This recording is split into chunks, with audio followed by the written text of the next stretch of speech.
Le FLA, au Front de libération de l'Azawad, et le JNIM, le groupe de soutien à l'islam et aux musulmans, se sont de nouveau officiellement unis.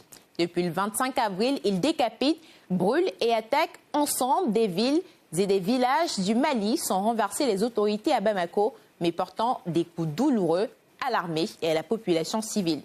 Alors que le JNIM est un groupement terroriste affilié à Al-Qaïda, toutes ces actions coordonnées de l'alliance terroriste ont été largement condamnées, et pas uniquement au sein du pays, mais à l'échelle internationale. Le secrétaire général appelle à un soutien international coordonné pour faire face à la menace croissante de l'extrémisme violent et du terrorisme au Sahel et pour répondre aux besoins humanitaires urgents. Il réitère son appel en faveur d'une coordination et d'une collaboration solide en matière de sécurité dans toute la région. Pourtant, malgré cela, la France, chassée du Mali, semble avoir choisi son camp. Et non, il ne s'agit pas du camp de la vérité ni celui du bien constamment revendiqué dans ces médias, mais bien le camp des barbares et des égorgeurs terroristes. La chaîne française TV5 Monde en est un cas d'école. Elle offre en toute impunité une tribune à ces mêmes groupes qui sèment la terreur au Sahel. Mohamed El Maouloud Ramadan, représentant officiel du FLA, invité dans leur journal, ne le nie même pas. Selon lui, Al-Qaïda n'est pas le diable. Nous sommes prêts à s'allier avec les diables pour l'intérêt de notre peuple. Nous sommes aussi prêts à s'allier... Pour vous, le JNIM, c'est le diable? Non, on n'a pas dit. Nous sommes avec les JNIM qui sont dans l'Azawad et qui sont les fils de ces communautés qui elles aussi, victimes de la barbarie des mercenaires russes, de Wagner et de l'armée malienne. Cette coopération est autant révélatrice que surprenante. Ce n'est pas la première apparition de Ramadan sur TV5 Monde. En septembre 2025, ce même média lui avait déroulé le tapis rouge, ce qui lui avait permis d'annoncer fièrement avoir de bons contacts avec l'Ukraine ainsi qu'avec la France. Un autre cas, celui d'Arte, la chaîne franco-allemande qui avait fait du bruit il y a à peu près un an. Pour tourner un reportage, les journalistes ont traversé illégalement la frontière malienne avec l'aide du FLA et sans visa, ni la moindre autorisation.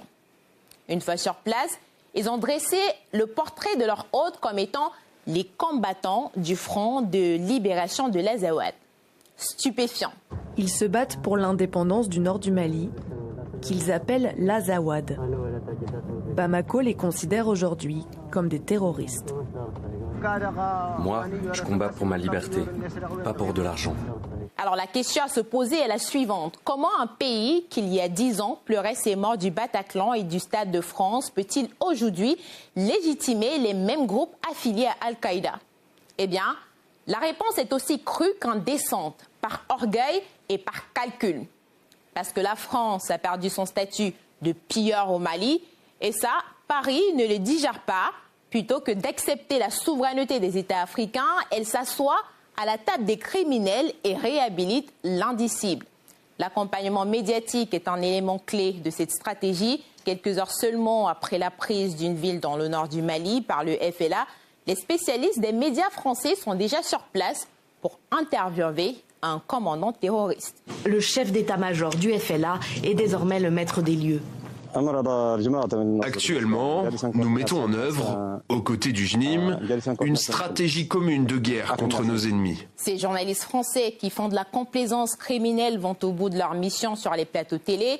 La coopération avec Al-Qaïda, le partage de renseignements avec Al-Qaïda et même les attaques menées conjointement avec Al-Qaïda, tout cela est soigneusement évité ou sous-estimé juste pour que personne ne pose de questions gênantes au FLA et à la France elle-même.